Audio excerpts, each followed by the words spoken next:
Welcome to Haripriya's health. వర్షాకాలం అంటేనే రోగాల కాలం అని చెప్తారు. వర్షాకాలంలోనే అనేక రకాల జబ్బులు, వ్యాధులు వస్తాయి. వర్షాకాలం ఉండటానికి హాయిగా ఉన్నా కూడా సీజనల్ వ్యాధులతో ఇబ్బందులు ఎదుర్కోవాల్సి వస్తుంది. ముఖ్యంగా ఈ సమయంలోనే ఎక్కువ ఫుడ్ పాయిజన్ అవుతుంది. కేవలం ఆరోగ్యకరమైన ఆహారం మాత్రమే తీసుకోవాలి, లేదంటే జీర్ణ సమస్యలు రావటం ఖాయం.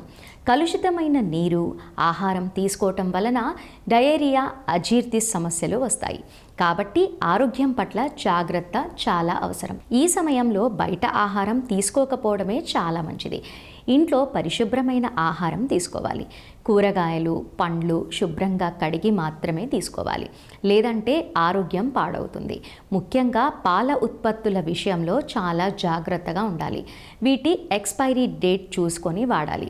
ఫ్రిడ్జ్లో ఎక్కువ రోజులు నిల్వ చేసిన ఆహారం తీసుకోకపోవడమే చాలా మంచిది.